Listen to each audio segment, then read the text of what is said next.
नमस्कार दोस्तों, स्वागत करते हैं आपका अपने चैनल में। तो दोस्तों, आज हम आपको एक ऐसे देश की जानकारी देने जा रहे हैं जिस देश के बारे में सुनकर आपको बहुत ही हैरानी होगी कि वहां पर शादी के पश्चात पत्नी को नहीं, पति को अपना घर छोड़कर पत्नी के घर में जाना पड़ता है। तो है ना ये हैरानी वाली बात। और दूसरी, यहाँ पर आप नए साल के अवसर पर सभी लोग अपना जन्मदिन एक साथ मिलकर मनाते हैं।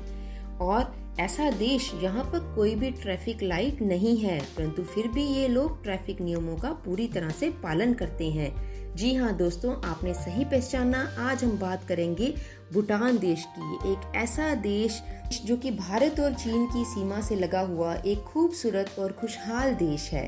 तो दोस्तों, आइए आज जानते हैं हम भूटान देश के बारे में और इसकी रोचक जानकारियों के बारे में। तो दोस्तों, भूटान दुनिया के सबसे छोटे देशों में से एक है। भूटान को थंडर ड्रैगन की भूमि के नाम से भी जाना जाता है। भूटान का भूभाग दुनिया के सबसे उबड़ खाबड़ पहाड़ी इलाकों में से एक है और यहाँ की खड़ी पहाड़ी पर गाड़ी चलाना तो किसी एडवेंचर से कम नहीं है। भूटान की आधिकारिक भाषा का नाम जोंगखा है और यहाँ पर अधिकतर लोग यही भाषा का प्रयोग करते हैं। भूटान के लोगों का ये मानना है कि पृथ्वी पर 60% जंगल होना आवश्यक है और यहाँ के लोग हमेशा ही जंगल का विस्तार बढ़ाने की कोशिश करते रहते हैं और इसी कारण भूटान के लोग कृषि पर अधिक निर्भर हैं और यहाँ पर 60 से 70% भाग जंगल से घिरा हुआ है। दोस्तों, माना जाता है कि भूटान नाम की उत्पत्ति संस्कृत शब्द भूटानता से हुई थी, जिसका अर्थ है तिब्बत का शोर। ये संस्कृत शब्द भू अटन है, जिसका अर्थ है पहाड़ी इलाका। दोस्तों, भूटान राज्य के प्रमुख को ड्रैगन किंग के नाम से पुकारा जाता है। भूटान का राष्ट्रीय पशु ताकिन है, जो कि देखने में बकरी और हिरन जैसा दिखता है। भूटान के लोग खेलों में बहुत ही मशहूर हैं और यहाँ के राष्ट्रीय खेल तीरंदाजी और डाट है। दोस्तों, भूटान का राष्ट्रीय फूल ब्लू पोपी है। हिमालय जंगली फूल है। जब तक भूटान को इस फूल के बारे में पता नहीं था, तब तक ब्लू पोस्पी वनस्पति जगत के लिए एक रहस्य बनी हुई थी। भूटान की आधी आबादी 17 साल से कम उम्र की है। भूटान के लोग बहुत ही खुश मिजाज किस्म के हैं। भूटान की केवल 16% भूमि कृषि योग्य है, जबकि भूटान की 90% जनसंख्या कृषि पर निर्भर है और ये लोग कृषि को बहुत ही मान्यता देते हैं। 1974 में संयुक्त राष्ट्र ने भूटान को एक देश के रूप में मान्यता दी थी। दोस्तों, भले ही भूटान की गिनती दुनिया के गरीब देशों में की जाती है, लेकिन यहाँ स्वास्थ्य और शिक्षा सभी के लिए मुफ्त है। यहाँ तक कि यहाँ आने वाले लोगों के लिए भी स्वास्थ्य सेवा मुफ्त है। भूटान की मुद्रा भारतीय रुपए के काफी करीब है। भूटान की अपनी कोई भी नौसेना या वायु सेना नहीं है और आपको जानकर यह हैरानी होगी कि यह देश हवाई सहायता के लिए भारतीय वायुसेना पर निर्भर है। भूटान का मुख्य आर्थिक भागीदार देश भारत है, क्योंकि भूटान ने तिब्बत से लगी सीमा को बंद कर दिया है। दोस्तों, भूटान की एक बहुत ही अलग और खास बात, यहाँ पर पितृसत्ता लगभग ना के बराबर है और यहाँ लड़कियाँ अपना घर नहीं छोड़ती हैं। यहाँ महिलाएं आम तौर पर घर की मुखिया होती हैं और महिलाएं दुकानें और व्यवसाय भी चलाती हैं और वो खेतों में काम करना भी पसंद करती हैं। भूटान एकमात्र ऐसा देश है यहाँ पति को शादी के बाद अपना घर छोड़ना पड़ता है और उसे अपनी पत्नी के साथ जाकर रहना पड़ता है। भूटान में सार्वजनिक स्थानों जैसे सिनेमा हॉल, रेस्तरां, गलियों आदि में धूम्रपान और तंबाकू के उपयोग पर प्रतिबंध है। धूम्रपान करने वालों के लिए कुछ ऐसी जगह बनाई गई है, यहाँ वे धूम्रपान कर सकते हैं, परंतु अगर कोई कानून तोड़ता हुआ पकड़ा जाता है तो उसे 3 से 5 साल की कैद भी हो सकती है।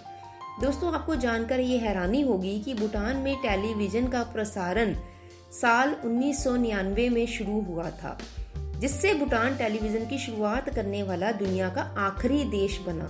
भूटान के बारे में ये तथ्य आपको काफी आश्चर्यचकित कर देगा कि वहाँ के लोग इतने लंबे समय तक बिना टीवी के कैसे रहे होंगे, परंतु यह बात बिल्कुल सच है कि 1999 तक यहाँ टेलीविजन पर प्रतिबंध लगा दिया गया था, क्योंकि भूटानी सरकार को यह डर था कि टेलीविजन का प्रसारण देश में बौद्ध जीवन शैली को भ्रष्ट कर देगा। दोस्तों, भूटान की राजधानी थिम्पू है और ये दुनिया की एकमात्र ऐसी राजधानी है यहाँ पर कोई भी ट्रैफिक लाइट नहीं है। और आपको जानकर ये हैरानी होगी कि ट्रैफिक लाइट ना होने के बावजूद भी यहाँ पर लोग ट्रैफिक नियमों का अपनी तरफ से बहुत ढंग से पालन करते हैं और वो बहुत ही धीरे धीरे गाड़ी चलाना पसंद करते हैं। पारो भूटान का एकमात्र अंतर्राष्ट्रीय हवाई अड्डा है जो दुनिया के सबसे खतरनाक हवाई अड्डों की सूची में भी शामिल है। भूटान में बहुत सख्त कानून है और यहाँ पर यदि कोई कानून की पालना नहीं करता है तो उसे बहुत सख्त सजा दी जाती है। यही कारण है कि यहाँ पर शिकार करना अपराध माना जाता है और अगर कोई शिकार करते पकड़ा गया तो उसे कम से कम 15 साल की जेल हो सकती है। दोस्तों, भूटान में प्लास्टिक की थैलियों पर पूरी तरह से प्रतिबंध है और वहाँ के लोग कागज के बने थैलों का ही इस्तेमाल करते हैं। दोस्तों, भूटान की गिनती दुनिया के सबसे खुशहाल देशों की लिस्ट में है क्योंकि यहाँ दुनिया के सबसे ज्यादा संतुष्ट लोग रहते हैं। ये जितना कमाते हैं उतना खाने में विश्वास रखते हैं। भूटान के सभी नागरिक नए साल के मौके पर अपना जन्मदिन एक साथ मनाते हैं। इस तरह नए साल पर सभी लोगों की उम्र एक साथ बढ़ जाती है। तो दोस्तों, यदि आप भूटान जाना चाहते हैं तो जाने से पहले उसके मौसम की पूरी जानकारी ले लीजिए क्योंकि भूटान में 4 तरह के मौसम हैं, परंतु सबसे अच्छा घूमने का समय मार्च से मई तक का है क्योंकि इन महीनों में मौसम बहुत ही सुहावना रहता है और घाटियां पूरी तरह से खूबसूरती से भर जाती हैं। इन महीनों में यहाँ का तापमान लगभग 11 से 20 डिग्री का होता है जो कि घूमने के लिए एकदम सही है। साथ ही सितंबर से नवंबर भी भूटान में घूमने के लिए एक उत्कृष्ट समय माना जाता है और यदि भारतीय नागरिकों को घूमने की चाह है तो उनके लिए तो भूटान की यात्रा बहुत ही सरल और सस्ती है क्योंकि उनको तो एक वैध पासपोर्ट और आईडी की ही आवश्यकता है और बड़ी आसानी से किसी भी मार्ग के द्वारा वायु मार्ग, रेल मार्ग और सड़क मार्ग से वहां आसानी से पहुंचा जा सकता है। तो दोस्तों, यदि आप भूटान जाते हैं तो वहां पर फोबजीखा, पुनाखा नेशनल पार्क और वहां की राजधानी थिम्पू घूमे बिना मत आइए। तो आशा करते हैं आपको हमारी आज की वीडियो बहुत अच्छी लगी होगी। भूटान के बारे में ये जानकारी आपको कैसी लगी आप हमें कमेंट सेक्शन में लिखकर ज़रूर बताइएगा और यदि आप भूटान गए हैं तो आपने वहाँ पर क्या क्या देखा, आपका अनुभव कैसा रहा, ये भी आप हमारे साथ शेयर कर सकते हैं। तो दोस्तों, अगली बार मिलते हैं एक और नई वीडियो में एक और नए देश की जानकारी के साथ। और हमारी वीडियो को यदि आपको अच्छी लगी है तो इसको लाइक एंड शेयर करिए और यदि आपने हमारे चैनल को सब्सक्राइब नहीं किया है तो जल्दी से कर लीजिए क्योंकि अगली बार हम और नए नए देशों की यात्रा में आपको लेकर चलेंगे। तब तक के लिए अपना ध्यान रखें। नमस्कार। जय हिंद।